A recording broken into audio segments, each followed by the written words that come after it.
Nosotros desde el Instituto Laico de Estudios Contemporáneos, que eventualmente presido, queríamos hacer alguna aclaración acerca del debate político respecto de los proyectos a favor de la despenalización del aborto en la Argentina. Primero, aclarar una falacia simbólica.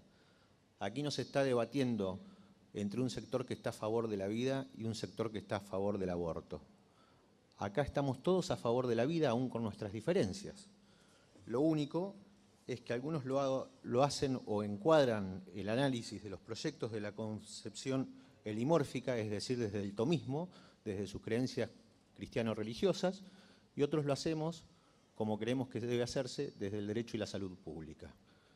En ese marco, entonces, lo que decimos es que nuevamente en esta Cámara de Diputados de la Nación, lo que sucede es que hay una discusión política entre dos sectores que cuando los partidos políticos no debaten internamente, vuelve a surgir, como sucedió con el matrimonio civil en el siglo XIX, con la educación laica gratuita y obligatoria en el siglo XIX, como ocurrió en el siglo XX con la capacidad civil plena de la mujer, la patria potestad compartida, el divorcio vincular, y en el siglo XXI con las leyes, con los derechos sexuales, la libertad de género, la igualdad de género y la educación sexual integral. Son los dos sectores, el laicismo y el clericalismo, en el marco de un Estado laico que debaten estas cuestiones. Y las diputadas y los diputados son funcionarios públicos de un Estado laico. ¿Qué es el laicismo y qué es el clericalismo? El clericalismo es la actitud política de un culto o conjunto de cultos que intentan imponer a toda la sociedad su subsistema normativo religioso. El laicismo lo que intenta es que el derecho sea el principal subsistema religioso que nos rija a todos. ¿Por qué? Porque se construye la norma jurídica en este marco, en un debate pleno donde todos los sectores intentan estar representados, más allá de sus creencias morales o religiosas. La costumbre, la moral y la religión no tienen relación con el derecho ni deben tenerlo, porque estamos en un Estado constitucional de derecho. Encuadrado el debate así, entonces queremos aclarar dos falacias más.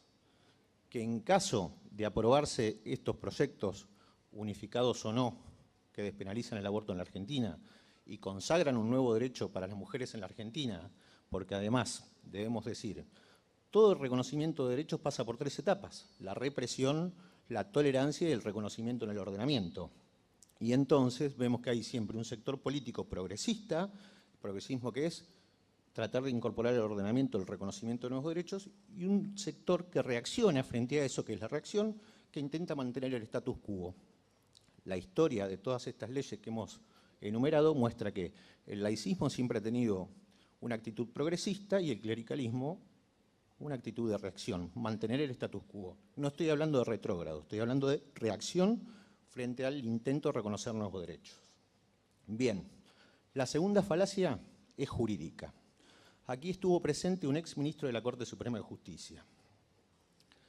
Se dijo que en caso de aprobarse estas leyes deberíamos denunciar dos instrumentos internacionales de protección de derechos humanos: la Convención Americana de Derechos Humanos y la Convención de los Derechos del Niño.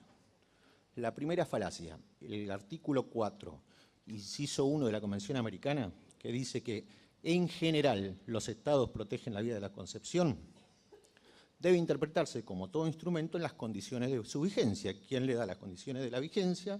Se los da la Corte Interamericana de Derechos Humanos, que en Atravia Murillo con Costa Rica estableció que el objeto de protección es la mujer embarazada y que el embrión o el feto va teniendo una protección gradual, pero que no puede sobreponerse por sobre la protección de la mujer embarazada.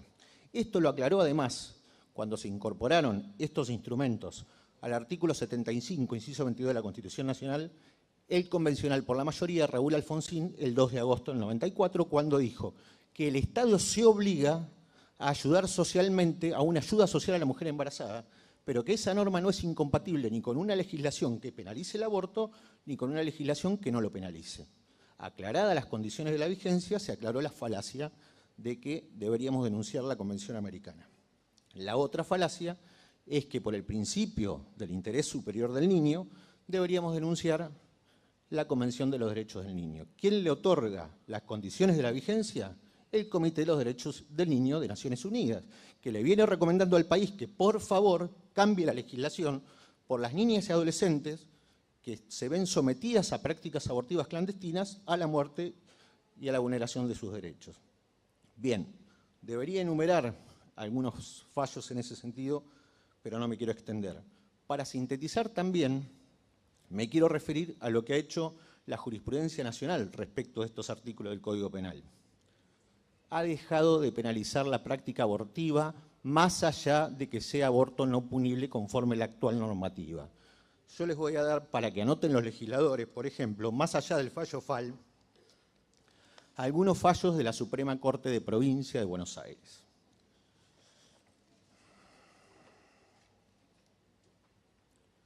Esta es la causa P86052, donde no se penalizó a una mujer porque se había dicho que, como había ido al hospital público luego de una práctica abortiva, sin declarar contra ella misma de manera expresa, mostrando su cuerpo, dijo el fiscal, demostró o denunció que había practicado un aborto clandestino. Minuto. Bien, la Corte desestimó la acción porque dijo que nadie en esas condiciones estaría declarando contra sí mismo. Lo mismo sucedió en ML sobre aborto. Bueno, tengo para los diputados en las preguntas los fallos aquí. En definitiva, es una norma que está entrando en desuetudo, salvo que algún fiscal de alguna provincia, como Tucumán, donde el clericalismo presiona hasta en la educación religiosa actual, como sucedía en Salta el año pasado, algún fiscal quiere dar el ejemplo y usar el Código Penal como herramienta política, como bien dijo la compañera. En esos casos tenemos alguna condena ejemplificadora. Sin embargo, las Cortes Provinciales y la Corte de Nación ya está apoyando de alguna manera la jurisprudencia este tipo de proyectos. Muchas gracias.